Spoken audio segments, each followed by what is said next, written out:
미국 캘리포니아주에 위치한 세들백 교회에 담임하는 리고렌 목사님이 이런 이야기를 했습니다. 교회의 성장은 교회의 건강에서 비롯된다. 성장에만 초점을 맞추면 핵심을 놓치게 된다. 교회가 건강하면 하나님이 뜻하시는 대로 성장한다. 건강한 교회는 성장을 위한 장치가 별도로 필요 없다. 그 교회는 자연스럽게 성장한다. 리고렌 목사님은 참 유명한 목사님입니다. 근데 이분뿐만 아니라 모든 분들이 또 여러분들도 함께 공감하는 말이라고 생각을 합니다.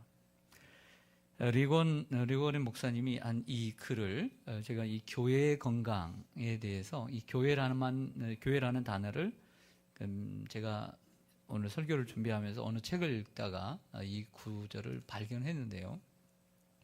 그냥 그 교회를 믿음으로만 바꿔서 읽어볼게요. 한번 들어보세요. 믿음의 성장은 믿음의 건강에서 비롯된다. 성장에만 초점을 맞추면 핵심을 놓치게 된다. 믿음이 건강하면 하나님이 뜻하시는 대로 성장한다. 건강한 믿음은 성장을 위한 장치가 별도로 필요 없다.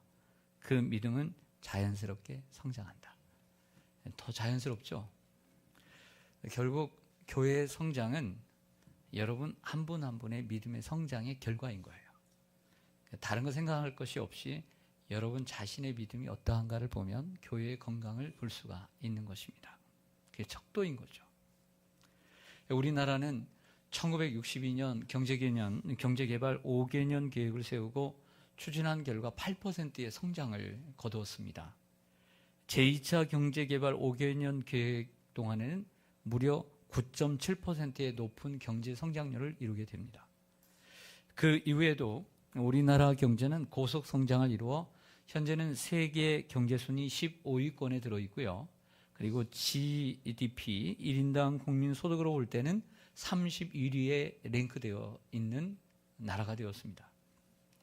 1950년대 초반 한국전쟁 이후에 우리나라는 세계에서 세 번째로 못 사는 나라였다고 합니다. 반세기가 지나는 동안 세계 31위가 되었죠. 우리는 이것을 한강의 기적이라고 부릅니다.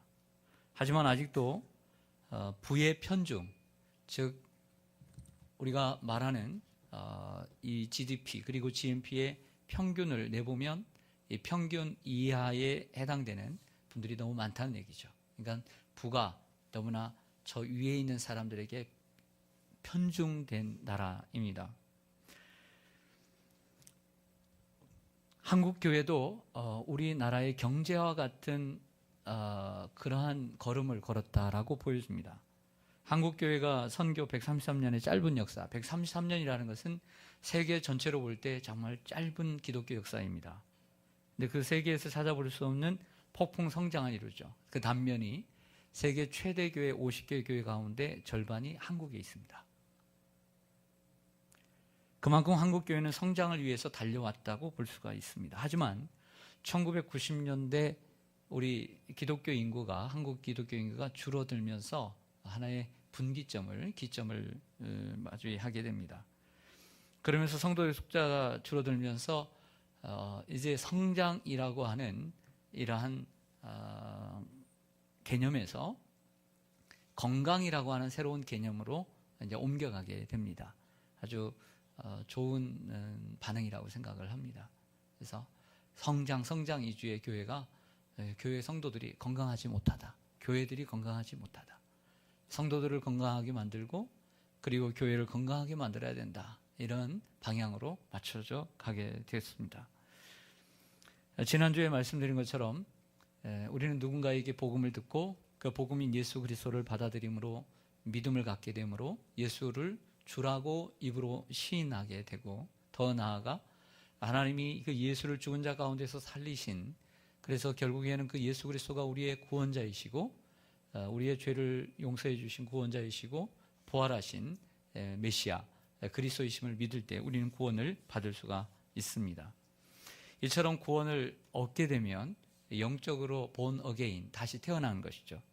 다시 태어나면 아기가 응애하고 태어나는 것처럼 우리는 이제 영적인 새로운 생명으로 태어나게 되는 것입니다. 그래서 우리가 사형리나 우리가 글 없는 책을 통해서 복음의 메시지를 전할 때 그 사람이 예수 그리스도를 받아들이고 구원을 얻게 되면 이제 당신은 새로운 생명을 얻었습니다. 새로운 생명에서 멈추게 그렇게 결코 그렇게 복음을 전하지 않습니다. 거기서 당신은 성장해야 합니다. 여기까지 나가게 되는 거예요. 성장해야 된다. 지지난주에도 계속해서 우리 교회에 아이들이 태어났습니다. 아이들이 참 일찍 태어나기도 하고 조금은 이렇게 늦게 태어나기 위해서 애를 쓰기도 했는데 그래도 태어난 아이들의 얼굴을 보니까 너무나 예뻐요. 너무나 귀엽고 너무나 멋집니다.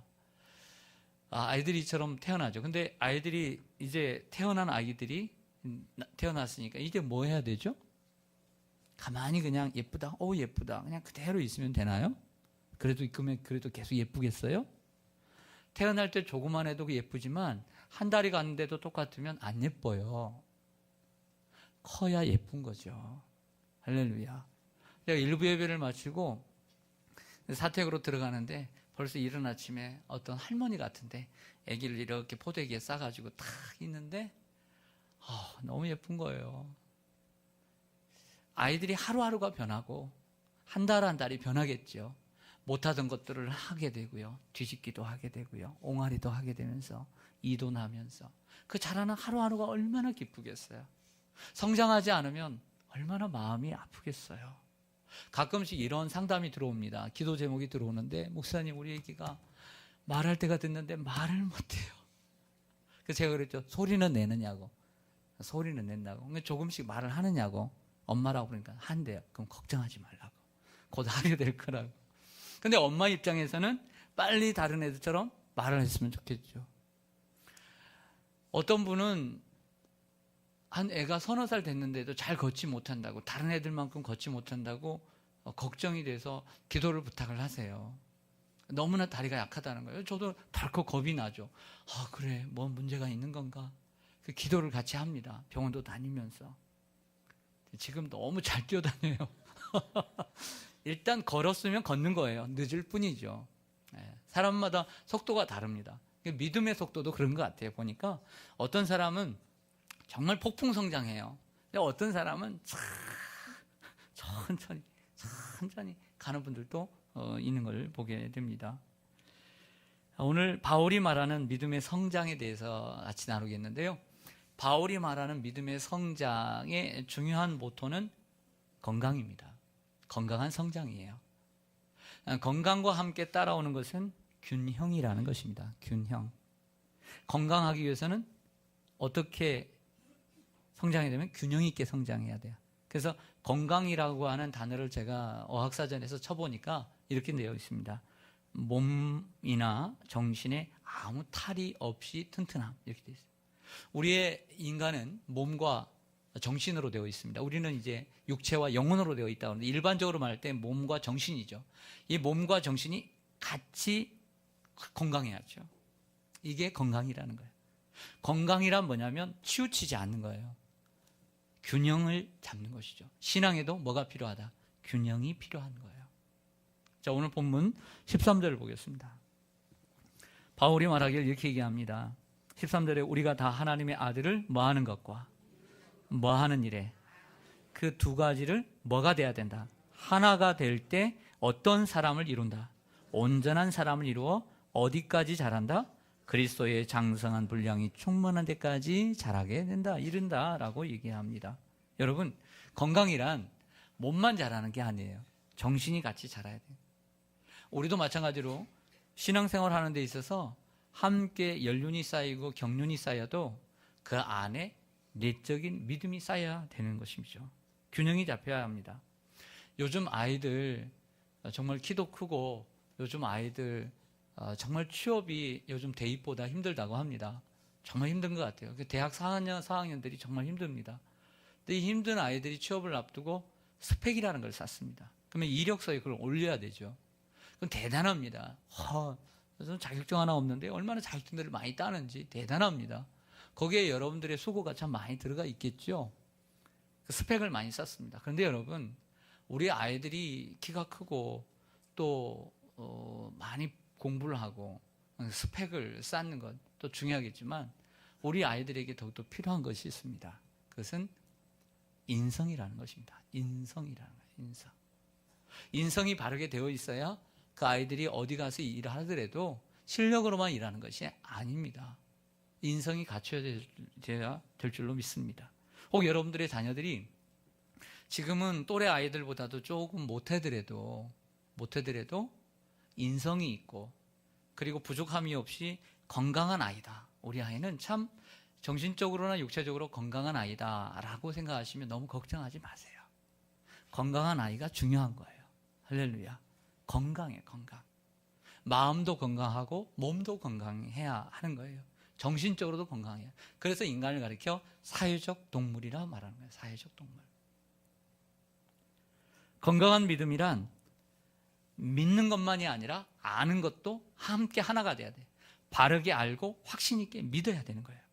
한쪽으로 치우치지 않는 균형 잡힌 믿음이 필요합니다. 근데 이단들을 보면 우리가 이단이라고 일명 얘기하는 사람들, 거기에 교회에 다니는 사람들을 이렇게 보면 뜨거워요? 아니면은 믿음이 차가워요? 다 뜨겁죠. 가끔씩 부러울 때가 있죠. 절대 부러울 필요 없어요. 저 사람들은 균형 잡히지 않았기 때문이에요. 당연히 우리도 그들보다 더 뜨거워야 되죠. 예수님도 말씀하셔서 더 뜨거워야 된다. 그러나 그들은 한쪽으로 치우쳐요. 자꾸 그들을 얘기하는 거 보면 한쪽으로 치우쳐 있어요. 건강하지 못한 것입니다. 어떤 분들을 보면 그 신앙생활하는 분들 가운데 보면 기도를 참 열심히 하는 분들이 있습니다. 기도에 목숨을 걸어요. 기도를. 그래서 저는 이런 말까지 들었습니다. 저는 기도를 열심히 하는데 성경을 잘 모릅니다. 성경을 배우는데 별로 이렇게 열심히 없고 저는 기도를 열심히 합니다. 자신이 고백을 해요. 기도만 열심히 하고 성경을 잘 모른다. 그럼 뭘 기도하겠다는 겁니까? 누구의 뜻을 위해서 기도하겠다는 겁니까? 어떤 분은 반대로 성경은 가까이 하는데 기도의 시간이 없습니다. 하나님 앞에 조용히 묵상하는 시간, 하나님과의 관계의 시간을 갖지 않습니다. 성경은 머리를 크게 하죠. 그리고 기도는 우리의 가슴을 뜨겁게 합니다. 이 머리와 가슴이 함께 가야 되는 거죠. 하나님을 믿는 것과 아는 일, 우리의 가슴으로 뜨겁게 하나님을 믿는 것과 머리로 하나님을 아는 것이 함께 가야 될 줄로 믿습니다. 어떤 분들을 보면 많이 알기는 하는데 지식은 있는데 믿음이 없거나, 어떤 분은 믿음은 있는데 너무 지식이 없거나, 이게 잘못된 믿음이라는 거죠. 건강한 믿음을 가져야 될 줄로 믿습니다. 오늘 14절 말씀을 보겠습니다. 14절 말씀은 우리가 건강한 믿음을 갖게 되면 이렇게 된다는 것이죠. 함께 읽겠습니다. 시작. 이는 우리가 이제부터 어린아이가 되지 아니하여 사람의 속임수와 간사한 유혹에 빠져 온갖 교훈의 풍조에 밀려 요동하지 않게 하려 함이라. 아멘. 이렇게 될 때 우리가 결국에는 어떤 아이가 되지 않는다고요? 어린아이가 되지 않는다. 즉 신앙에도 어린아이 신앙이 있다는 얘기를 하고 있는 거죠. 이제 갓 태어났습니다. 새롭게 영적으로 태어나서 새 생명을 얻었으면 자라야 되는데 처음에는 당연히 어린아이 신앙이 당연한 것이죠. 처음부터 어른이 어떻게 됩니까? 그러나 성숙한 신앙 될 수 없지만 그 어린아이가 이제 그 일을 벗어서 성장해 가야 된다는 거죠. 어린아이의 특징이 뭘까요? 우리가 몇 가지를 생각해 볼 수 있는데 어린아이의 특징은 일단은 지밖에 모릅니다. 자기밖에 모른다. 이런 뜻이에요. 자기밖에 몰라요. 일단 착해요. 순수해요. 그러나 그 속을 다 들여다보면 남을 배려를 하고 남을 생각하는 게 없어요. 아직 어리기 때문이에요. 어릴 때는 내가 사랑받고 내가 돌봄받아야 된다는 걸 알아요. 그러나 얼마나 수고하는지, 얼마나 엄마 아빠가 애쓰는지 다른 사람에 대한 배려를 할 줄 모르는 거예요. 그게 어린아이예요. 또한 어린아이는 유행에 익숙해요. 세상 풍조에 쉽게 휩싸이고 환경에 치우치게 되는 거예요. 환경이 바뀌면 애들이 걷잡을 수 없이 믿음도 흔들릴 수 있죠. 그게 어린아이의 신앙입니다. 또 하나는 오늘 여기에 말씀한 것처럼 유혹에 약해요. 유혹에 약해요. 제가 한번 엘리베이터를 타는데 이렇게 예쁜 한 2, 3학년짜리 여자아이가 있더라고요. 근데 분명히 제가 여러분들 카페 왔거든요. 근데 애가 밝게 인사하더라고요. 어떻게 인사하면 먼저 올라가세요 그러더라고요. 제가 무서웠나 봐요. 그래서 야, 엄마가 그렇게 교육을 시켰나? 어떤 낯선 남자하고 탈 때는 둘이 단둘이 타지 말아라, 이렇게 교육을 시켰나라는 생각을 제가 한 적이 있습니다. 아이들이 놀이터에서 혼자 놀고 있는데 어떤 분이 와서 모르는데 누구 뭐 사준다고 하고 어딜 데려간다고 하면 가야 됩니까? 안 가야 됩니까? 안 가야 되죠. 그거 교육시켜요, 안 시켜요? 어릴 때 시켰어요. 여러분들은 다 시켰습니다. 그런 것처럼 아이들은 유혹에 약한 거죠. 어린아이의 신앙은 유혹에 약한 거죠. 무엇이 진리인지 무엇이 비진리인지 아직 분간을 못하는 상황이에요. 이게 어린아이의 신앙이라는 것이죠. 그러나 우리가 하나님을 아는 것과 믿는 일에 하나가 될 때, 온전한 사람이 될 때 우리는 성숙한, 성장하는 이런 믿음의 사람이 될 줄로 믿습니다. 그렇다면 영적 성장의 목적은 무엇일까요? 바울이 말하는 영적 성장의 목적은 13절에 말씀하신 것처럼 온전한 믿음의 사람이 되는 것입니다. 그리스도의 장성한 분량이 충만할 때까지 이르게 되는 것이죠. 여기서 그리스도의 장성한 분량이라고 하는 것은 그리스도를 닮아가는 것입니다. 그리스도를 닮아가는 것. 예수님처럼 된다라고 말할 수가 있지만 우리가 좀 오해가 있을 소지가 있으니까 작은 예수가 된다 이렇게 말할 수도 있겠지만, 그리스도의 장성한 분량에 이른다는 것은 예수님을 닮아가는 거죠. 에베소서의 말을 빌리면 갈라디아서의 말을 빌리면 바울이 거기서도 얘기했는데 그리스도의 형상을 이루어가는 것, 그리스도의 형상을 회복해가는 것, 이것이 바로 그리스도를 닮아가는 것이다 라고 말할 수가 있습니다. 신앙생활은 그렇다고 해서 우리가 1년 생활했다고 해서 그리스도를 다 닮지 못합니다. 언제까지 닮아가야 될까요? 우리의 전 생애를 통해 우리가 세상 끝까지 주님을 계속 닮아가는 거예요. 부족해 하지만 깨닫고 주님도 닮아가야지. 이것이 바로 신앙의 모습인 줄로 믿습니다. 다음으로 중요한 부분을 말씀을 좀 드리겠습니다. 믿음의 성장, 건강한 성장해야 되는데 이러한 건강한 성장을 위해서는 우리는 몇 가지 요소가 필요합니다. 여러분들 혹시 수험생을 두신 분들이 계신지 모르겠는데 부모님들이 계실 수 있는데요. 지난 9월 6일 날 이번 주 수요일인가 전국으로 고등학교 모의고사를 봤습니다. 혹시 아십니까? 뭐 없으면 잘 모르겠죠. 몰라도 됩니다. 자녀들이 있으면 관심이 있죠. 근데 이번 모의고사가 9월 모의고사입니다. 9월 모의고사. 9월 모의고사는 얼마만큼 중요하냐면 애들 이렇게 키워보니까 3월하고 6월하고는 비교가 안 돼요. 9월이 가장 중요해요. 9월이. 그리고 9월에서 전체 전국 순위는 재수생들이 이제 대거 투입되면서 이제 그 순위도 완전히 바뀌게 됩니다. 뒤바뀌어지게 되죠. 이 9월 모의고사의 성적 가지고 그 해에 대학을 못 들어가도 우리 그 다른 목사님 자주 보니까요. 그 종로학원인가 1년 동안 장학생으로 뽑아주더라고요. 근데 그 기준이 뭐냐면 작년에 봤던 9월 모의고사 성적이에요. 이 9월 모의고사 성적 대단히 중요하다는 거예요. 난이도도 올라가게 되고요. 수능처럼 똑같아지는 거죠. 자녀에 관심이 없는 부모들은 없다고 생각합니다. 그런데 이러한 자녀의 성적 향상에 지대한 관심을 갖고 있는데 어떻게 하면 그 자녀가 성적이 향상될까? 알아서 공부하면 얼마나 좋겠어요. 그러나 어떻게 하면 성장을 시킬까라고 관심 있는 부모들은 연구를 하게 되죠. 연구를 합니다. 그리고 거기에 투자를 하죠. 맞습니까? 안 맞습니까? 맞죠? 마찬가지로 우리 자신도 그리고 우리의 자녀들의 믿음도, 우리의 믿음과 우리의 자녀들의 믿음도 성장의 요인이 있어요. 성장의 요소가 있다.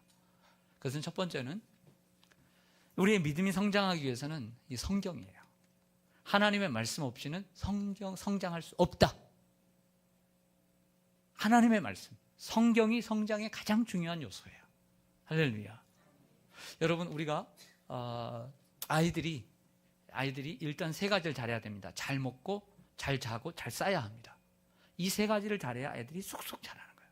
근데 애들이 살이 안 찌고 막 얼굴이 그렇고 애가 바르게 안 된다. 못 먹어서 그런 거예요. 못 먹어서. 애들이 먹지 않는데 잘 큽니까? 안 큽니까? 안 크죠. 그러면 우리도 영적으로 자라기 위해서는 뭐부터 해야 돼요? 잘 먹어야 돼요. 그러면 우리 육체적으로는 밥이나 빵이나 이런 것들이 음료라고 한다면, 이것이 음식이라고 한다면 우리 영혼의 음식은 뭐예요? 말씀이죠. 말씀을 잘 먹어야 되는 거야. 말씀을 잘 먹어야 성장이 되는 거야. 밥도 하루에 3끼, 간식도 꼭 챙겨 먹죠. 약도 챙겨 먹죠. 그런 것처럼 영의 양식을 잘 챙겨 먹어야 건강을 유지할 수 있는 것입니다. 사랑하는 여러분, 디모데후서 3장 14절에서 17절에 보면 그러나 너는 배우고 확신한 일에 거하라. 너는 내가 누구에게서 배운 것을 알며 또 어려서부터 성경을 알았나니 성경은 능히 너로 하여금 그리스도 예수 안에 있는 믿음으로 말미암아 구원에 이르는 지혜가 있게 하느니라. 이 성경이 우리에게 가져다 주는 첫 번째 축복은 구원이에요. 구원에 이르는 지혜를 주시는 거죠. 이게 구원에 이르는 지혜란 지혜의 근본이신 예수 그리스도를 배우게 되는 거예요.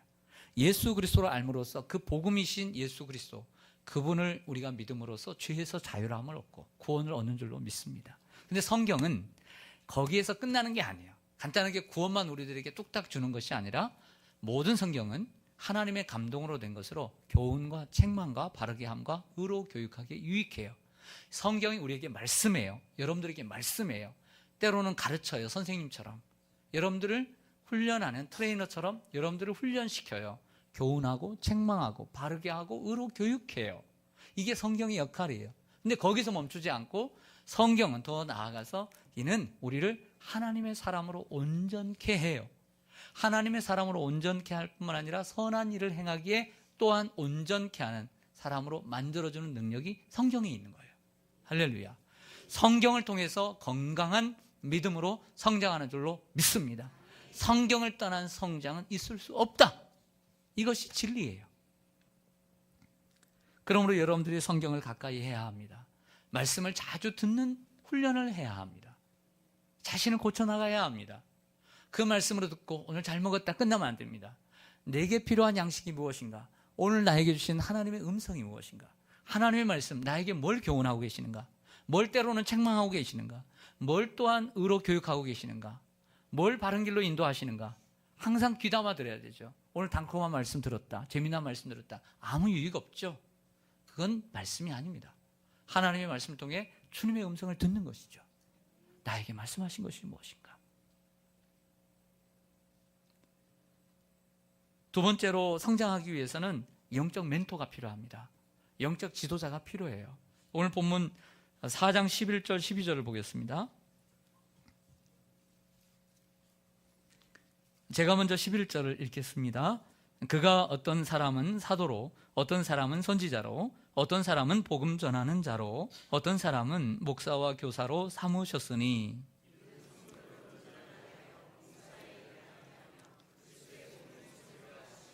아멘.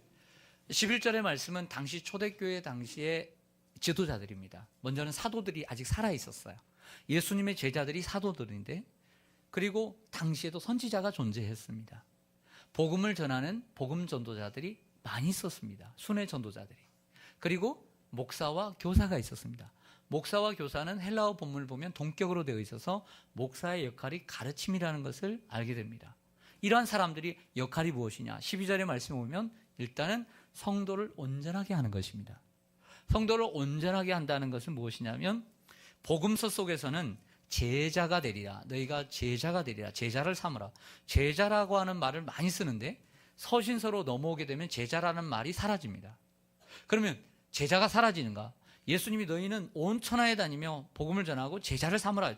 제자가 분명히 있죠. 근데 그 제자라는 단어가 어떤 단어로 바뀌게 되면 온전하다라고 하는 단어로 바뀌게 돼요. 성도를 온전하게 한다는 것은 그리스도의 건강한 제자로 만들어가라는 것이죠. 제자로 먼저 삼아야 돼요. 예수 그리스도를 믿고 예수 그리스도를 주로 고백하고 부활하신 예수 그리스도를 믿음으로 고백하는 사람이 되어야 되는 것이죠. 이처럼 정말 분명히 저 사람에게 생명이 있는가? 거듭났는가? 니고데모처럼 성령으로 거듭났는가? 이렇게 점검을 해야 된다는 것입니다. 두 번째 목적은, 이러한 지도자들의 목적은 봉사의 일을 하게 하며, 만약에 거듭난 그리스도인이 있으면 가만두지 않고 제 역할을 할 수 있도록 교회에서 뭔가 역할을 할 수 있도록 세워주는 거죠. 세워야 합니다. 이게 중요한 거죠. 그러나 일반적으로 이런 성가대원이나 아이들 가르치는 교사는 누구나 다 할 수 있지만 기준점이 있습니다. 그것은 세례입니다. 세례. 세례는 누가 받냐면 예수 그리스도를 진정으로 믿고 거듭난 하나님의 자녀들이 되는 거죠. 집사가 안 돼도 좋습니다. 재직이 되지 않아도 됩니다. 그러나 중요한 기준은 세례입니다. 적어도 눈으로 보이는 세례라는 건 뭐냐면 저 사람이 예수를 확실히 믿는 거듭난 사람이구나. 거듭난 사람이 성가대에 서고 거듭난 사람이 어린 아이들을 가르칠 자격이 있는 거죠. 세상에서 박사학위 받고 있으면 뭐합니까? 좋은 대학 나왔다고 교사시키는 것이 아니라 그 사람이 진정으로 거듭난 그리스도인이 될 때, 초등학교를 나왔어도 거듭난 그리스도인, 무디 같은 학벌이 없는 사람도 예수 그리스도를 믿으니까 교사를 하잖아요. 거듭난 사람이, 생명이 있는 사람이 생명을 살리는 거죠. 소경이 어떻게 소경을 인도합니까? 우리가 믿음의 사람을 그래서 성가대에 세우고 그리고 교사에 세우는 것이죠. 이게 기준인 거예요. 이게 기준이죠. 거듭난 사람. 그렇게 될 때 교회들이 세워질 때 우리가 성도를 온전케 하고 봉사일을 하게 하며 그리스도의 몸을 세우려 함이라. 이렇게 교회가 세워지는 줄로 믿습니다. 대범하게도 스스로 성장하려는 사람들이 가끔씩 있습니다. 위험한 사람들입니다. 건강하게 성장하려면 영적 멘토가 있어야 합니다. 영적 멘토의 지도를 받고 때로는 책망을 받기도 하고 그리고 인도함을 받아야 합니다.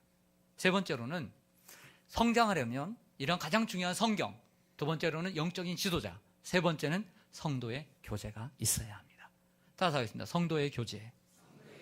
제 말이 아닙니다. 16절 보겠습니다. 16절 보시면 그에게서 온몸이 각 마디를 통하여 무엇을 받음으로? 도움을 서로 받음으로 연결되고 결합되어 각 지체의 분량대로 역사하여 그 몸을 어떻게 하며? 자라게 하며 사랑 안에서 스스로 세우느니라. 아멘. 예수님 말씀하시죠. 교회의 머리는 그리스도요, 우리는 각 몸의 지체라.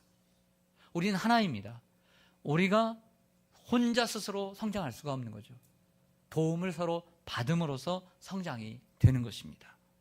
사랑하는 여러분, 아이들이 집에서 열심히 공부를 합니다. 집에서도 충분히 훌륭한 아이가 만들어질 수 있습니다. 가정에서 홈스쿨링을 하더라도 건강한 아이로 만들어가서 사회생활을 하는데도 아주 건강한 아이가 된다면 부족함이 없겠죠. 학교를 다닌다고 해서 사회생활을 잘하는 것은 아닙니다만은 그래도 건강한 아이란 공부만 열심히 하는 것이 아니라 이제 어른이 되어서 나가야 될 정말 그 위험한 세상 속이지만 그 속에서 사람들과 잘 어울리면서 살아갈 수 있는 존재로 만들어가는 거예요. 그러면서 사람이 성장하게 되는 것이죠. 제가 이렇게 그 짧은 목회 기간 동안 느껴지는 건 뭐냐면요. 어떤 성도님이 우리 교회에 등록을 했다라고 생각되어질 때 저 담임 목사를 비롯해서 우리 사랑하는 장로님들이 혹은 우리 교육자들이 함께 관심을 가져준다고 하십시다. 그건 처음에는 이렇게 했어요. 담임 목사가 관심을 가져주고 교육자들이 관심을 가져주면 저분이 우리 교회에 잘 적용할 수 있겠다. 이런 생각을 한 적이 있어요. 그런데요, 시간이 지나고 보니까 그게 아니더라고요. 목사만 잘해준다고 되는 것이 아니라, 선대해주는 것이 아니라 그분이 함께 살아가는 이 교회 안에서 여러분들과의 관계가 잘 이루어질 때만이 신앙이 건강하게 성장을 하더라고요. 할렐루야. 인정하면 아멘. 그렇죠? 예. 자, 종합해 보면, 자, 아이들이 공부를 하는 것은 너무 공부를 어떻게 하면 잘하는가 너무 쉽죠. 똑같은 얘기를 제가 했어요, 사실은. 아이들에게 필요한 것은 공부를 잘하려면 교재가 좋아야 돼요, 교재. 근데 요즘 교재는 능률에서 나오는 거나 천재에서 나오는 거나 지학사에서 나오는 거나 다 똑같아요. 교재가 중요한 게 아니라 요즘은 학교가 중요하죠, 학교. 학교가 중요하다고 볼 수 있는데 교재가 필요합니다. 좋은 교재를 가지고. 근데 공부 잘하는 애들은 맨날 교과서만 봤다는데 어떻게 교과서만 보고 뭐가 나오는지 천재 아닌 이상은 교과서로는 안 될 것 같고요. 두 번째로는 좋은 건 뭐냐면 아이들이 정말 성장하기 공부를 잘하려면 좋은 선생님을 만나야 돼요. 할렐루야. 좋은 선생님을 만나요, 선생님. 어떤 아이들은 그러니까 우리 동네에 정말 공부를 잘하고 말도 잘하는 애인데 어느 학교 갔는데 고등학교 갔는데 선생님을 잘못 만났어요. 그만뒀대요. 혼자 공부하게 됐대요. 선생님 한번 이렇게 그 해에 잘못 만나면 학교 적응이 힘들고 결국에는 혼자 독학하겠다라고 집으로 돌아왔어요. 선생님을 잘 만나야 되는 거예요. 선생님을. 그러니까 아이들이 1년에 한 번씩, 한 학기 1년에 한 번씩 써주는 선생님의 그 평가가 중요하고요. 교과 과목마다 선생님이 써주는 평가도 중요합니다. 아이들이 선생님을 잘 만날 때 열심히 공부할 수 있는 것이죠. 교회는, 교회 생활도 마찬가지입니다. 좋은 목회자를 만나야 하고, 학생들은 좋은 선생님을 만나고, 좋은 구역장을 만나고, 좋은 기관 회장도 만나야 영적으로 성장하는 데 도움이 됩니다. 또한 공부를 잘하려면 마지막으로 중요한 것은 이제 좋은 환경이에요. 환경을 잘 만나야 됩니다. 환경을. 그러니까 친구를 잘 만나야 된다는 것은 서로 좋은 환경을 가지고 있어야 된다는 것이죠. 성도들과의 좋은 관계가 성장의 밑거름이 되는 줄로 믿습니다. 그러나 가장 중요한 것이 빠졌습니다. 가장 중요한 게 뭘까요? 교재도 있고 좋은 선생님도 있고 좋은 친구들도 있는데 가장 중요한 게 뭘까요? 저 4층에도 계시는데 가장 중요한 게 뭘까요? 학생입니다. 학생이 가장 중요합니다. 자신이 가장 중요합니다. 아무리 좋은 교재가 널려져 있고 좋은 선생님이 있어서 많은 학생들을 배출을 한들 좋은 학생이 돼야죠. 남 탓할 수 없는 것입니다. 좋은 학생이 돼야 돼요. 자신이 가장 중요한 겁니다. 신앙도 마찬가지입니다. 신앙도. 큰 대형교회, 시스템이 다 되어 있고 에스컬레이터가 큰 백화점처럼 되어 있는 그런 교회도 있습니다. 그런 교회를 다닌다고 신앙이 속속 자라지 않습니다. 비록 조그마한 교회라 할지라도 신앙이 잘 성장하는 성도도 얼마든지 있을 수 있죠. 그러나 이 시대는 우리가 고역을 못하는 것 같아요. 무슨 얘기냐면 30년 전만 해도 환경이 어려워도 개천에서 용이 났고 환경이 어려워도 개척교회에서도 많은 인재들이 믿음의 사람들이 배출이 됐습니다. 그런데 시대가 가면서 못 사는 곳에서는 용이 안 나요. 이렇게 됐다. 교회도 한국 전체를 따라가는 것 같아요. 보면 항상 그렇지는 않지만 분명히 어려움에도 훌륭한 인재들이 나오기도 하지만 우리 한국 교회도 보면 이제 우리 세상을 그대로 따라가는 것 같구나 이런 생각을 할 때가 있어요. 그건 부인할 수 없는 사실이긴 하지만 그럼에도 불구하고 가장 중요한 것은 학생 자신이고 그리고 신앙하는 우리 자신이 가장 중요한 줄로 믿습니다. 우리가 중요하죠. 제가 골로새서 2장 6절과 7절을 좋아합니다. 그리고 성도님들을 위해서 기도할 때 이렇게 기도하죠. 그러므로 너희가 그리스도 예수를 주로 받았으니 우리가 지난주에 예수 그리스도를 주로 받았잖아요. 구원받을 만한 믿음이 생겼어요. 그 안에서 행하되 그 안에 뿌리를 박으며 말씀의 뿌리를 박는 거죠. 세움을 받아. 세움은 혼자 하는 것이 아닙니다. 서로 함께 세워가는 것이죠. 교훈을 받은 대로 영적 지도자에게 교훈을 받지요. 그래서 그 받은 대로 믿음에 굳게 서서 마지막이 중요합니다. 감사함이 넘치게 하라. 그건 자신의 역할인 거예요. 감사함이 넘치게 하라. 그건 자신의 역할인 거예요. 많은 환경들이 주어진다 할지라도 어떠한 자세로 그것을 내가 받아들이느냐에 따라서 결정되어지는 것입니다. 그리스도 예수를 주로 받는 구원의 단계, 뿌리를 내리는 구원의 확신의 단계, 그리고 세움을 받아 성도의 교제 가운데 서로 세워주는 단계, 교훈을 받아 영적 지도자의 교훈에 열심히 따르는 단계, 그리고 믿음에 굳게 서서 감사함을 넘치게 하는 단계라고 볼 수가 있습니다. 사랑하는 성도 여러분, 우리는 지금 해변가로 모여 있습니다. 저 앞에는 넓은 바다가 펼쳐져 있습니다. 영적인 바다가 펼쳐져 있습니다. 우리는 지금 어느 자리에 서 있냐면 다 똑같이 여기까지는 다 똑같이 서 있습니다. 해변에 서 있습니다. 거기서 주님의 말씀을 듣고 이제 거기서 우리는 고민하고 있습니다. 어디로 가야 할지. 저 깊은 주님이 말씀하신 저 깊은 데로 가라. 라고 하신 것처럼 깊은 데로 가야 할지, 아니면 그 믿음의 모험을 그치고 이곳에서 안주해야 할지 고민하는 분들도 있지만, 주님의 음성을 듣고 깊은 곳으로 가시길 바랍니다. 그 깊은 곳에 가서 믿음의 성장을, 그리고 영적인 많은 하나님이 예비하신 보화들을 누리며 사는 여러분들 되시기를 주님의 이름으로 간절히 축원합니다. 아멘. 기도하겠습니다.